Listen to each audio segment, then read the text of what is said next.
Facebook is standing by its decision to run political adverts after Twitter announced that it was banning them. Twitter's chief executive cited a rise in misleading information for the ban, while Facebook has faced fierce criticism for its policy of not fact-checking political ads. Well, in a series of tweets, Twitter's chief executive, Jack Dorsey, said political reach should be earned and not bought. He added, while internet advertising is incredibly powerful and very effective for commercial advertisers, that power brings significant risks to politics, where it can be used to influence votes to affect the lives of millions. Well, let's discuss all of this now with Timandra Harkness, the author of a book called Big Data, Does Size Matter?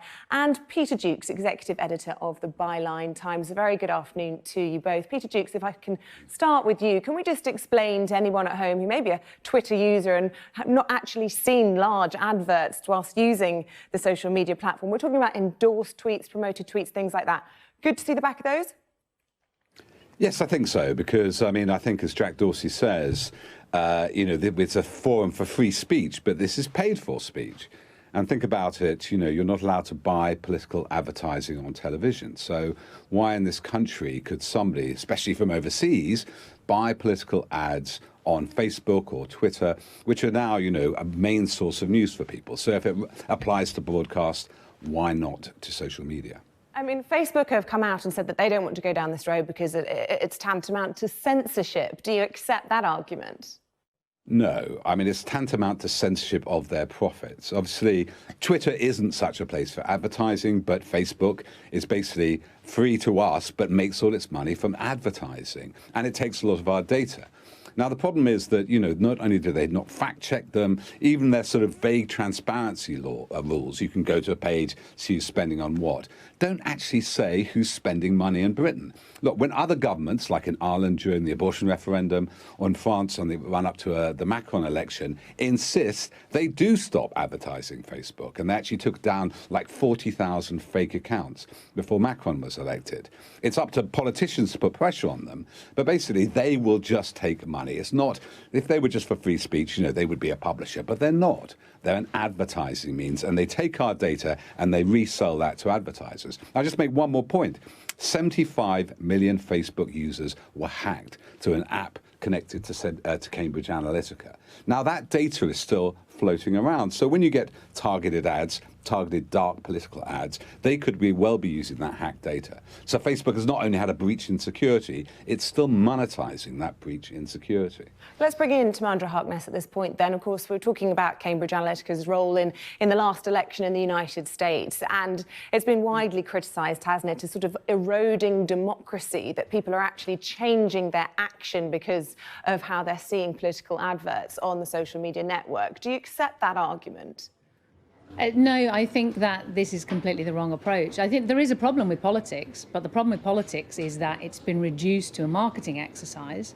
And there's a problem with marketing, which today is because marketing is done by personal profiling, which is done through collecting data from all sorts of sources, mostly what are legal and legitimate sources, but we probably aren't aware that when we give up, for example, consumer data, organisations like Experian collect that, aggregate it with other information, and then sell it on. And Sky did a very good investigation, I think, earlier this week into how both Labour and the Conservatives are using Experian data to target voters. So I think worrying about whether Facebook run political ads is completely missing the point. The point is that we should worry much more about how profiling us using data is done in all sorts of walks of life. To be honest, I think advertising is the least of our worries, and we should worry about how politics has been reduced to targeting individuals with messages that campaigners think will appeal to us. But that's a problem that precedes the technology. Barack Obama famously used exactly these techniques for his two successful campaigns, and ironically, that was very praised at the time by some of the same people who are now saying, this is terrible, we're being targeted with data and, voters are being misled. When Barack Obama was doing it, The Guardian, for example, ran a very long piece about how marvellous this was and how modern. And I do fear that some of the uproar now is because some of the results of votes were not to the taste of certain journalists.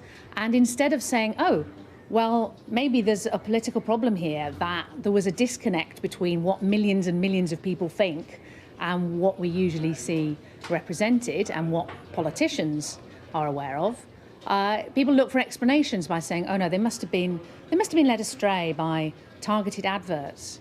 And that kind of contemptuous attitude to voters is as much part of the problem as the disconnected, contemptuous attitude to voters that leads politicians to use targeted ads in the first place. They're opposite sides of the same coin. I want to let Peter Jukes respond to that because I could see quite a few facial gestures during your answer there.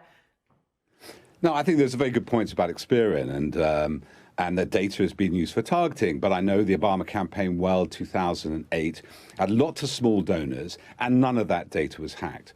The problem here is that it's very clear cut in the UK, unlike the US. We do not allow you to buy political ads, and we do not allow foreign spending in this country. Now, the way the system has been set up, forget experience, forget even micro-targeting, forget hacked data, anyone can play in British elections. Dark money, we've seen Russians interfere, obviously in American elections and probably in Brexit. So this is an open goal for any form of foreign influence and breaks electoral law. You cannot have people from outside the country influencing an election, which they not actually have any responsibility for or vote in. The Electoral Commission has said this, and also so has the ICO. So we're in desperate need of safeguarding elections from this kind of foreign interference. OK, Timandra Harkness and Peter Jukes, I'm afraid we have to leave it there. But thank you both very much indeed for your insight.